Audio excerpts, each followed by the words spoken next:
This is Top Accolade Global News Updates. I am Soibifa Jackridge.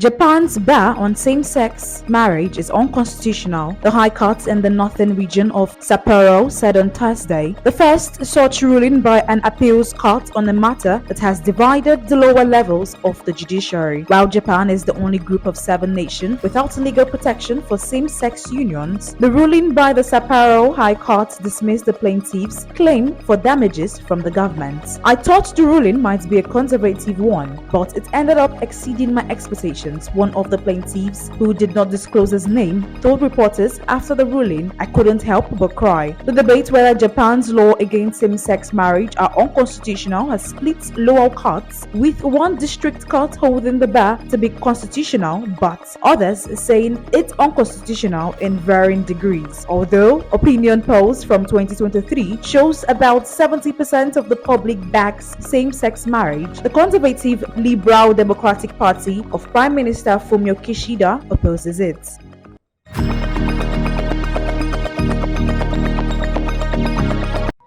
Taiwan dispatched Coast Guard boats on Thursday to join a rescue mission at China's request after a fishing vessel capsized near the Taiwan-controlled Kinmen Islands amid heightened tension in the sensitive Taiwan Straits. China claims democratically governed Taiwan as its own territory over the island's strong objections and has stepped up military activities near it in recent years, with almost daily incursions into air defense identification zones. Authorities on both sides sent the rescue boat after a Chinese fishing vessel capsized in the early hours. Taiwan's Coast Guard said in a statement, adding that 2 people were missing, though 2 had been rescued and 2 bodies retrieved. Coast Guard Chief Chao Mi-yu told the parliamentary committee the boats were sent after Chinese authorities sought help, adding that such requests were common, with 119 people rescued in such efforts over the past 3 years or so. Taiwan sent 4 Coast Guard vessels and its Chinese counterpart seeks to participate in the rescue efforts, the Coast Guard said. Last month, China's Coast Guard began regular patrols around the Kinmen Islands close to its coast after 2 Chinese nationals died while trying to flee Taiwan's Coast Guard after their boat entered prohibited waters. The Chinese fishing boat capsized about 1.07 nautical miles west of Taiwan's Dongding Island. The Coast Guard said, with armed forces stationed there also engaging in the rescue, but did not elaborate. In a statement, Taiwan's Kingmen Defense Command said it had not received any requests from Chinese authorities to search the island, but added that any survivors found would be handed to the Coast Guard.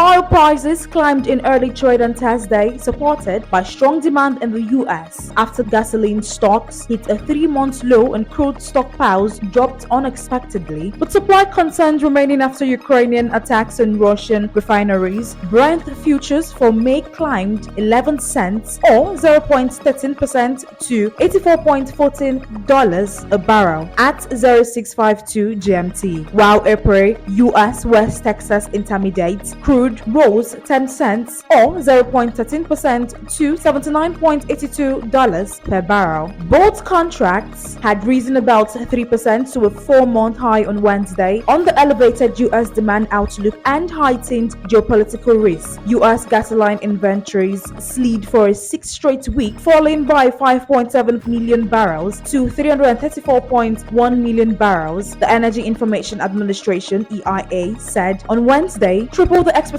for a 1.9 million barrel draw. Stocks of motor fuel at the U.S. Gulf Coast to their lowest since November 2022, while finished motor gasoline supplied, a proxy for demand, edged up 30,000 barrels per day to more than 9 million ppd for the first time this year. U.S. crude oil stockpiles also fell unexpectedly as processing increased. Supportive on the demand front, the U.S. bought around 3.25 million barrels of oil for the country's strategic petroleum reserve for August delivery. Supply-wise, Ukrainian drone strikes on Russian refining facilities continued for a second day on Wednesday, causing fire at Rosneft's biggest refinery in one of the most serious attacks against Russia's energy sector in recent months.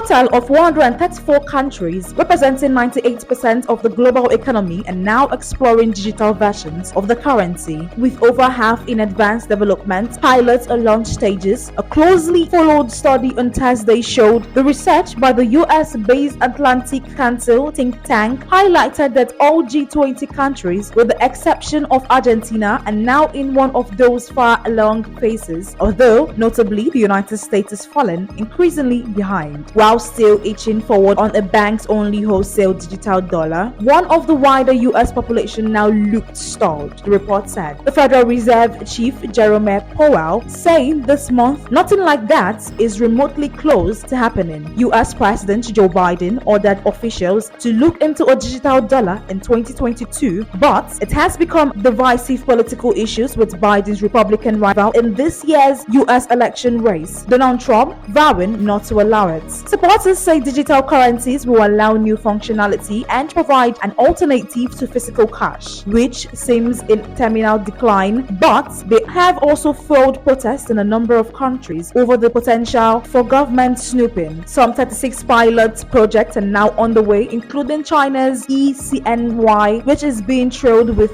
260 million people across 25 cities, and in Europe, where the European Central Bank (ECB) in 6 months into digital euro preparation work. The Bahamas, Jamaica, and Nigeria already have their fully up and running, although the Eastern Caribbean Currency Union (ECCU), consisting of 8 countries, recently become the first to switch on off after problems left users unable to access digital wallets.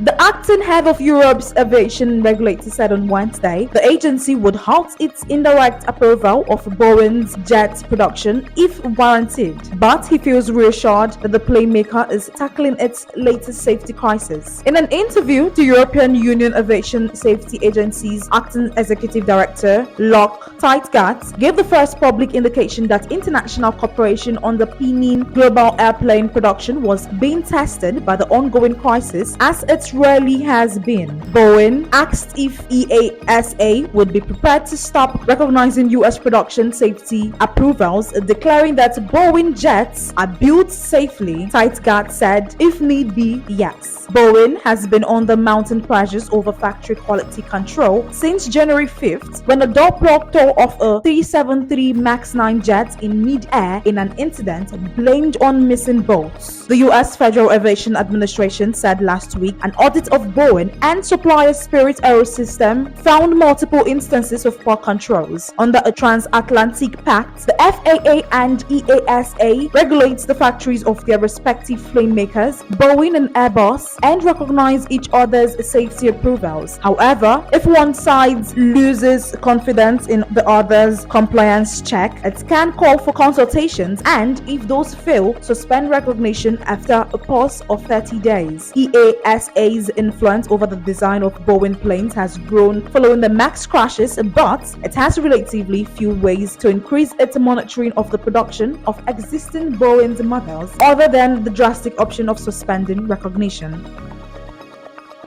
That is the size of top accolade global news updates. You can follow us on our social media platforms as displayed on your screen.